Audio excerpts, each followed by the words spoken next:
तो हम स्टार्ट करने वाले हैं fungal organisms that causes respiratory tract infections. तो उसमें स्टार्ट करते हुए पहला ऑर्गेनिज्म जो कि है pneumocystis pneumonia. Pneumocystis pneumonia is seen in my HIV और एड्स के patient because it is an opportunistic infection. तो पहले तो ये पॉइंट आएगा कि ये अपॉर्चुनिस्टिक इन्फेक्शन है।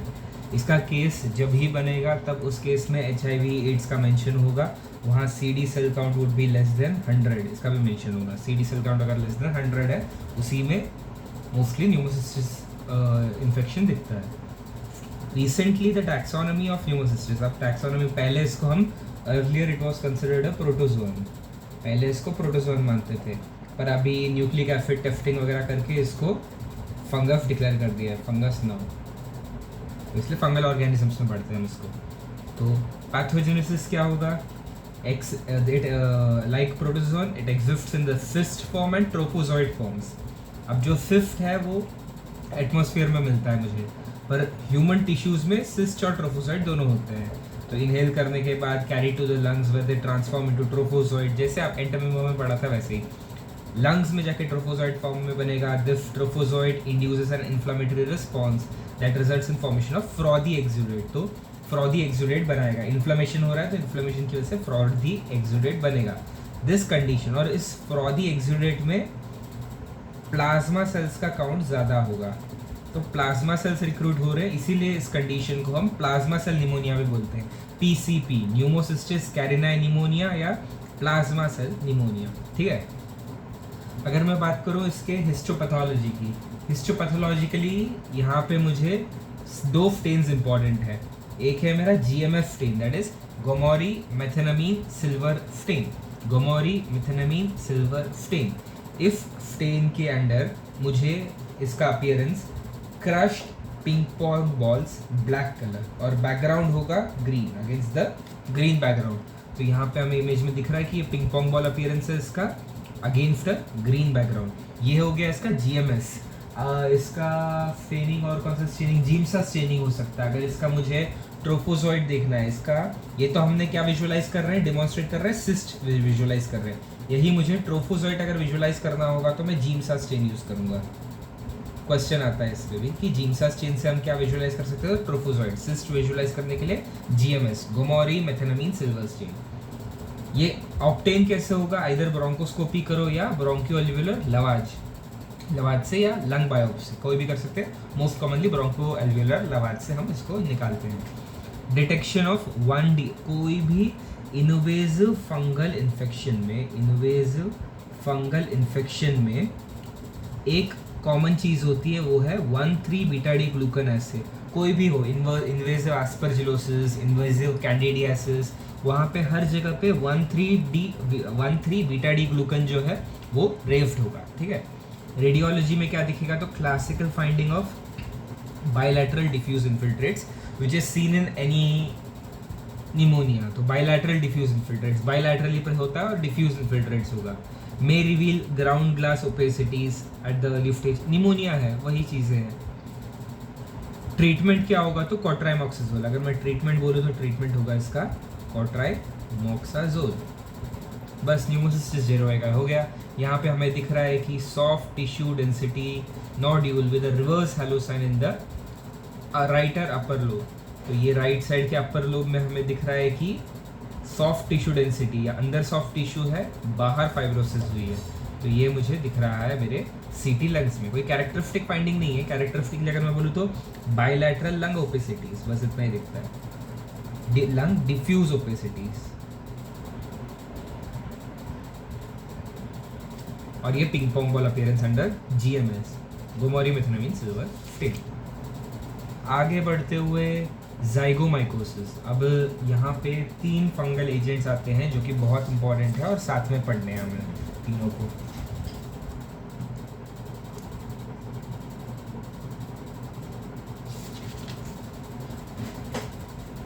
अब ज़ाइगोमाइकोसिस फैमिली में कौन बिलोंग करता है? तो कोई भी MCQ अगर इसमें आता है तो पहले तो याद रखना है कि एस्परजिलस को छोड़ के बाकी जो भी ये फालतू वाले रेस्पिरेटरी है एक्सेप्ट एस्परजिलस, म्यूकोर हो गया, राइजोम्यूकोर हो गया, राइजोपस हो गया, ये सब तो इम्पोर्टेंट भी नहीं है सब। पर राइजोपस, म्यूकोर, राइजोम्यूकोर, ये तीनों भी चीज़ें मेरे जाइगोमाइसेटिस फैमिली में आते हैं, एक्सेप्ट फॉर एस्परजिलस, जो फंगल तुमको अजीब सा लग रहा है नाम, वो आ जाएगा मेरे जाइगोमाइसेटिस में। ओके, आगे बढ़ते हुए म्यूकोर माइकोसिस। म्यूकोर माइकोसिस का पहले तो इतना इंपॉर्टेंट है नहीं, पर फिर वही प्रीडिस्पोजिंग फैक्टर्स में diabetic ketoacidosis is the most important risk factor. तो क्वेश्चन आता है कि which fungal infection commonly affects diabetics, तो उसका आंसर होता है मेरा mucor. Mucormycosis, mucor. Diabetic ketoacidosis is a predisposing factor, end stage renal disease, patients taking iron therapy or defect in phagocytic functions like neutropenia हो गया, chronic granulomatous CJD हो गया। Clinical manifestation very important, rhinoorbital cerebral mucormycosis, common in patients with diabetic ketoacidosis। अगर severe diabetes है जिससे वो diabetic ketoacidosis पे land up हो सकता है, ऐसे पेशेंट्स में कॉमनली जो फंगल इन्फेक्शन देखने मिलती है वो है म्यूकोरमाइकोसिस। तो उसको राइनो नाक, ऑर्बिटल आँख, सेरेब्रल ब्रेन तक पहुंच जाएगा, नाक आँख दिमाग, rhino orbital cerebral mucormycosis, commonly in patients with diabetic ketoacidosis, starts as eye and facial swelling and pain, may progress to cause orbital cellulitis. अगर आँख को डैमेज कर रहा है तो आँख अपने सॉकेट से अटैच है, तो यहाँ डैमेज सॉकेट, ऑर्बिटल डैमेज होगा तो इससे सेलुलाइटिस होगा, इससे आँख बाहर आ जाएगी, प्रोप्टोसिस होगा, कॉमन चीज़ है, विजन लॉस होगा। तो ये है मेरा finding. The term black fungus, जो कोविड के साथ फाउंड इंक्रीजिंगली रिपोर्टेड इन कोविड-19 patients due to steroid therapy, decreased immunity, diabetes. तो ब्लैक फंगस से इसी को बोलते हैं rhino orbital cerebral mucormycosis.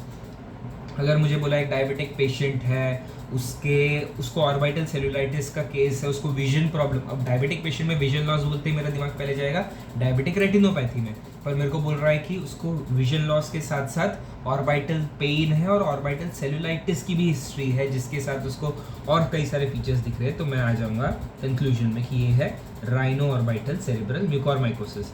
In the and fungal infection most common in diabetics, यही क्वेश्चन आता है, fungal infection most common in diabetics, वो है mucormycosis, rhino orbital cerebral mucormycosis. अब वही मैं अगर पल्मोनरी म्यूकोरमाइकोसिस की बात करूँ तो it is the second most common form, occurs in patients with leukaemia, second most common form leukaemic patients में होता है। चेस्ट एक्सरे में लोबर कंसोलिडेशन दिख सकता है। Differential diagnosis very important, pulmonary aspergillosis से डिफरेंशिएट करना, हम इसको इन माइक्रो कैसे डिफरेंशिएट करेंगे वहाँ पे भी आएंगे, पर क्लिनिकली अगर मैं डिफरेंशिएट करने जाऊँ तो presence of more than 10 pulmonary nodules, pleural effusion, concomitant sinusitis favors mucormycosis. More than 10 pulmonary nodules, अगर multiple nodules है, pulmonary nodules, with the presence of pleural effusion and sinusitis, तो this points to mucormycosis. बाकी भी कई forms इसके हो सकते हैं, ब्रेन में भी पहुंच सकता है, brain is the most common organ of dissemination.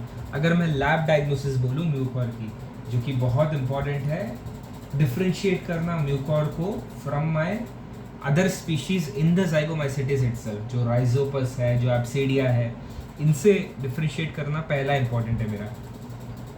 तो लैब फाइंडिंग में अगर मैं बोलूँ culture on FDA 25 degree Celsius, FDA पे तो ग्रो करेगा, तो characteristic cotton woolly colonies with tube filling growth, hence known as lid lifters. यहाँ पे अगर मैं इसकी कॉलोनी दिखाऊं, ये है मेरा Mucor with white woolly cottony colonies, और ये ट्यूब फिलिंग ग्रोथ है, इसकी पूरी ट्यूब भर के ग्रोथ हुई है, तो this are known as lid lifters. Lid lifters को कैसी टाइप की ग्रोथ है, तो वाइट कॉटनी वूली कॉलोनीज दिख रहा है,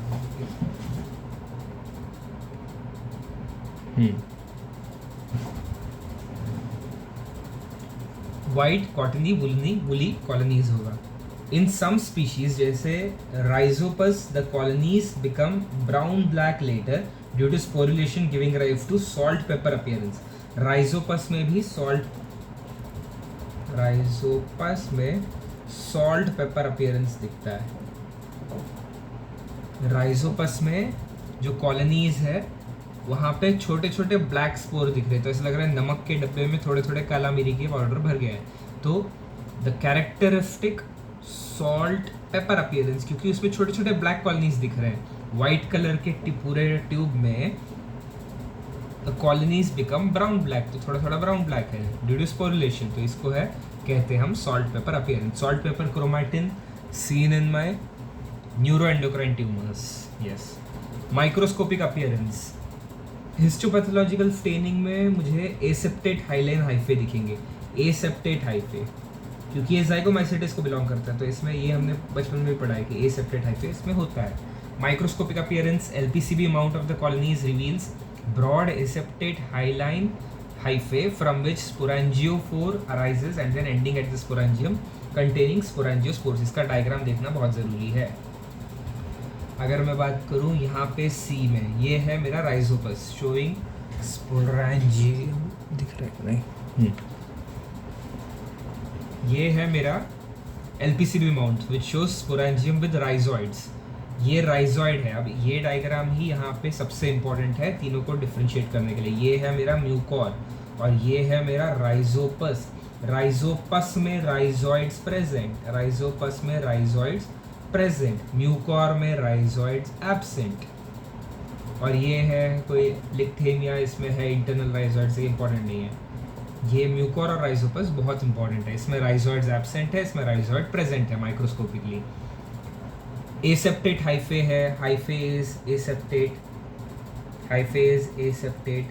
ये स्पोरांजियोफोर, डंडा दैट कंटेन्स योर स्पोरांजियोस्पोर्स, ऊपर है स्पोरांजियोस्पोर्स, न्यूमरस स्पोरांजियोस्पोर्स। ये स्पोरांजियम कंटेनिंग मल्टीपल स्पोरांजियोस्पोर्स, स्पोरांजियोफोर है डंडा। तो ये हो गया और ये हो गया मेरा म्यूकोर, दिख रहा होगा, यस हाँ। तो ये इतनी सी बात थी मेरे म्यूकोर की। अगर मेरे को कॉलोनीज डिफ्रेंशिएट करने हुए, ये अगर मैं डिफ्रेंशिएट करना चाहूँ इसको फ्रॉम योर एस्परजिलस, दिख रहा है एस्परजिलस, तो rhizoid, some species bear root like growth, rhizoid जिस राइजोपस में होता है, म्यूकोर्स में राइजोइड एब्सेंट होता है। अब हाइफे जो है एक्यूट एंगल पे किस में होते हैं और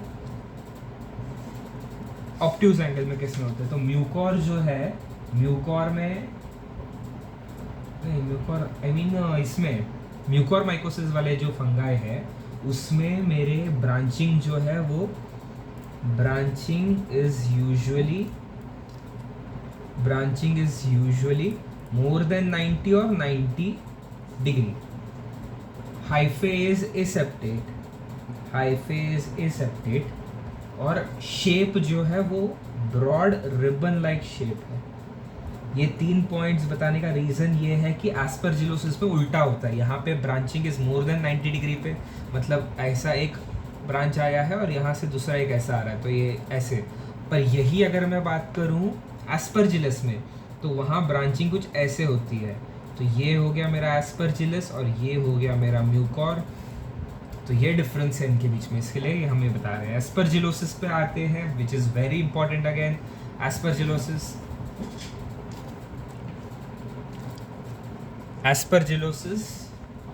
refers to invasive allergic diseases caused by aspergillus, जो कि है कौन सा फैमिली को बिलोंग करता है, ठीक है फैमिली इसकी इंपॉर्टेंट नहीं है, पर फिर 3 स्पीशीज है इसमें, एस्परजिलस फ्यूमिगेटिस, एस्परजिलस फ्लेवस और एस्परजिलस नाइगर बोले तो ब्लैक, इजी टू अंडरस्टैंड। अब फ्यूमिगेटिस, इनके कॉलोनीज के पहले अपीयरेंस देखते हैं पैथोजेनेसिस के पहले, तो इनकी कॉलोनी की अपीयरेंस। ये है मेरा फ्यूमिगेटिस।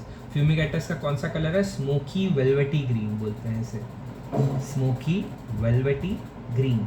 वही ये जो है फ्लेवस की कॉलोनी कैसे है, येलोइश ग्रीन कलर और वेलवेटी अपीयरेंस, वेलवेट जैसा अपीयरेंस है।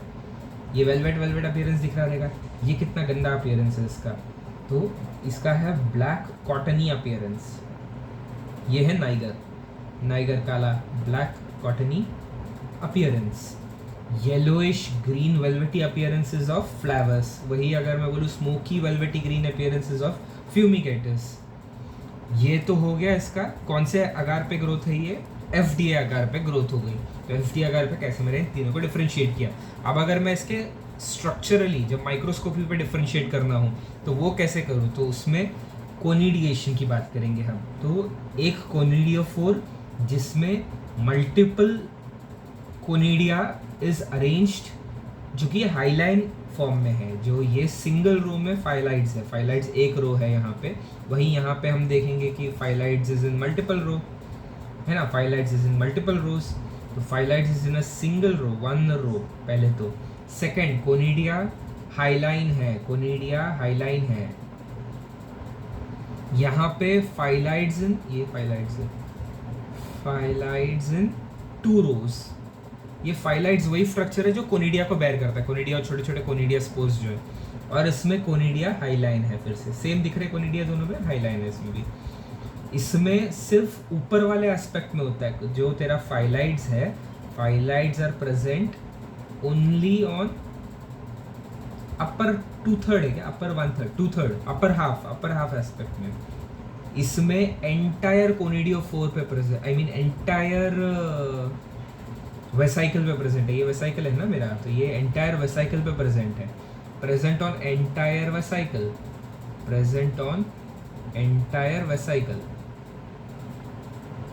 अब इसकी बात करूँ तो कैरेक्टरिस्टिक अपीयरेंस तुरंत पता चल जाएगा। फाइलाइड्स इसमें मल्टीपल रोज में है, और ये वेसाइकल है, पूरा वेसाइकल के पूरा ही अराउंड है, present all along the vesicle. पर इसमें जो मेरा कोनिडिया, सॉरी एरो गलत हो गया, ये है कोनिडिया। इसमें जो मेरा कोनिडिया है, conidia is black in colour, and that's it for speciation. इनके स्पीशीज को कैसे मैंने अलग किया, तो डायग्राम जो ड्रॉ करना होगा वो कुछ ऐसा होगा। अगर मैं देखूँ इसमें सिर्फ अपर 2/3 एस्पेक्ट में है, तो उससे मैंने, और ब्लू कलर का है, ब्लैक कलर हाईलाइन दिख रहा है मतलब, तो मैं बता दूंगा कि ये है मेरा फ्यूमीगेटस, ये है मेरा फ्यूमीगेटस। अगर मैं बोल रहा हूँ पूरा ऑल अराउंड है, पूरा वेसाइकल के पूरी तरफ है और ब्लू कलर का है, तो मैं बोलूँगा ये है फ्लैवस, और ये काला काला है तो ये होगा मेरा नाइगर सॉल्ट। अगर मैं बात करूँ एस्परजिलस के टाइप्स ऑफ इन्फेक्शन जो एस्परजिलस में होता है, तो उसमें हो सकता है कार्डियक एस्परजिलोसिस जो कि होगा एंडोकार्डाइटिस। इसमें हो सकता है cerebral, important cerebral brain abscesses cause कर सकता है, इसके केसेस भी आते हैं हॉस्पिटल में। ईयर इन्फेक्शन कॉज कर सकता है ये हमारा, क्यूटेनियस हो सकता है, ओनाइकोमाइकोसिस मतलब नेल बेड का जो इन्फेक्शन होता है तो उसको बोलते हैं ओनाइकोमाइकोसिस, ओनाइकोमाइकोसिस कॉज कर सकता है। या अगर इन्वेजिव है तो एफ्लाटॉक्सिन की वजह से जो कॉज करता है वो है hepatocellular carcinoma, liver carcinoma. Aflatoxin क्या करता है, कोडॉन दिख रहा है क्या, कोडॉन 249, कोडॉन 249 पे म्यूटेशन करवाता है aflatoxin, acts as a carcinogen. तो माइकोटॉक्सिकोसिस वही है।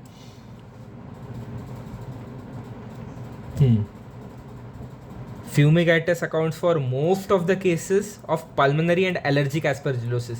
इसको मैं बे बोल सकता हूँ, पल्मोनरी एंड नहीं, broncho pulmonary allergic, pulmonary allergic क्या है वो, ABPA सॉरी, एलर्जिक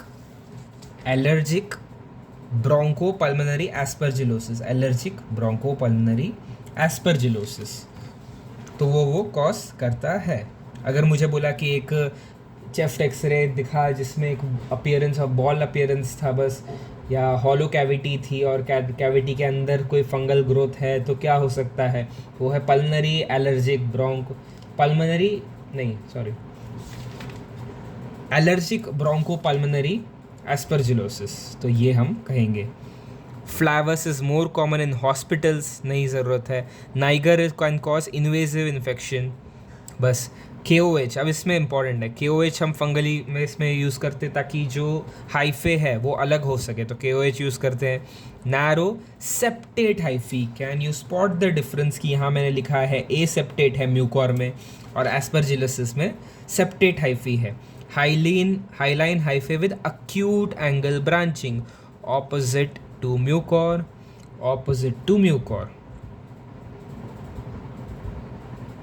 अगर मैं इसका LPCB माउंट करूं तो जो मैंने ब्लू कलर की इमेज दिखाई वो, और ये इसका HNE फ्रेम पे मुझे इसका acute branching angle दिख रहा है, इजी। और अगर इसमें मुझे और एक डायग्नोसिस में कैरेक्टरिस्टिक पॉइंट बताना हो जो कि हमेशा होता है, ये कैरेक्टरिस्टिक नहीं है। बीटा डी ग्लूकन ऐसे इनोवेसिव फंगल इन्फेक्शन, इनोवेसिव एस्परजिलोसिस का मार्कर है बस। पर characteristic marker for aspergillosis is my galactomannan antigen. Aspergillus specific antigen can be detected by ELISA, galactomannan antigen. और अगर इसका स्किन टेस्ट से भी हम इसको डिटेक्ट कर सकते हैं, गैलेक्टोमैनन एंटीजन डिटेक्शन। ये कैरेक्टरिस्टिक स्पेसिफिक फॉर एस्परजिलोसिस है। And that's it with fungus. Penicillinosis पे कभी क्वेश्चन नहीं आएगा।